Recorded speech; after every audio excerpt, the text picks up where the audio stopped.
everyone, welcome back. I am Dr. Alexandra Mayer. If you're new to my channel, welcome. We're excited to have you here. In today's video, we might end up on a little bit of a soapbox, so we'll see what happens. We are going to be talking about a topic that I feel like a lot of women get really frustrated about and don't get really good answers, which in turn frustrates me when they come to my office. And that topic is perimenopause. So you might be thinking, well, I've been wondering if I'm perimenopausal. Yep. You and almost everybody else. Unless you are menopausal or clearly not perimenopausal, you end up as a woman in this really just frustrating time frame in your life, right? Where you are probably just given the, oh well, answer. And I don't know about you, but I don't necessarily think, oh well, is a great medical treatment plan. So we're going to start talking about this. How does this show up in the office? A lot of the time this shows up in the office with patients coming in and they feel not good, okay? So they may have started to gain a little bit of weight. Their cycles might be starting to be a little bit more irregular, and this could be that they're coming more frequently, less frequently, more heavy, more quads, lighter, all over the map, right? They might occasionally get hot flashes and night sweats. They might sometimes not have that. They might have changes in mood, like anxiety and depression. And we actually talked about anxiety and hormones in our last couple of videos, right? But we can see those kind of changes. And unfortunately, what ends up happening is that they'll go into their doctor's office and their doctor will say, well, yeah, you're 40.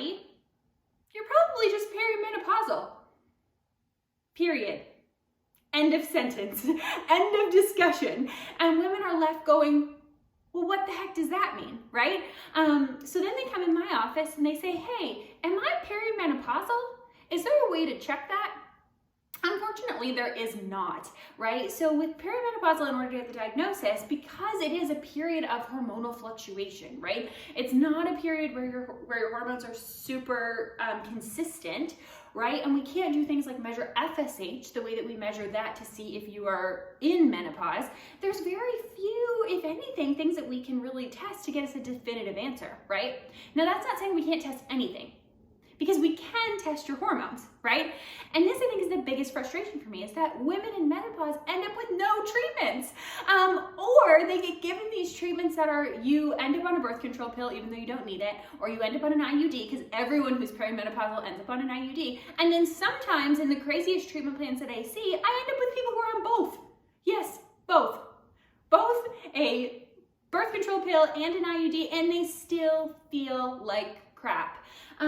And that's why I say we might end up entering a little bit of a soapbox today, because it's really frustrating time for patients when they're saying to the doctors, hey, I don't feel like I used to, I don't feel very good, and they're being given treatment options that maybe don't work for them, or we're layering treatment options that don't make any sense to layer, or we're just kind of saying, oops, perimenopausal, go suffer until menopause, which can be, by the way, like 8 to 10 years. And then hopefully at that point, you'll go back to a doctor who is well-versed in menopausal hormones to actually be able to help you. So my question becomes, can we help women earlier? And the answer is yes. What we need to be doing is we need to be testing women's hormones earlier. And we need to be thinking about hormonal medicine, not just for menopausal women, but also for women in perimenopause.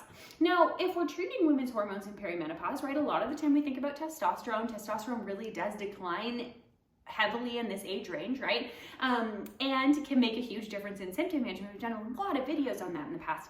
But what about our other female hormones, right? What about like estrogen and progesterone?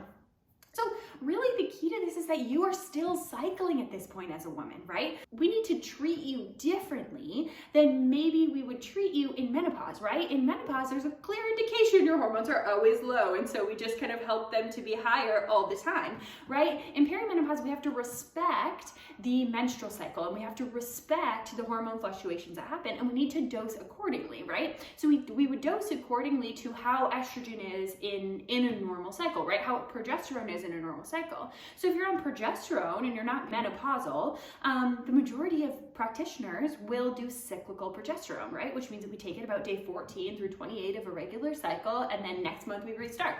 That's the way it should be done, right? What we're doing is we're respecting the way that the hormones should look, and we're getting them a little bit closer to normal. right? Because when women feel the best is when they have the best hormone production. And I don't understand why we basically are just kind of like, too bad, not for you. And in prepping for this video, I actually read an article from Mount Sinai Medical Hospital, and it was talking about perimenopause, and I read it just because I like to kind of like think about the way that other people think about things before I go and do videos. Not that I don't treat this all day, every day in my practice, but you know, it's nice to know what's out there. And in this article, it was talking about how early stages of menopause happen about 40 to 44, maybe, right? There's some research that shows that women in their 30s, late 30s, can end up starting with perimenopausal symptoms. So I think 40 to 44, like maybe, but it could be earlier than that.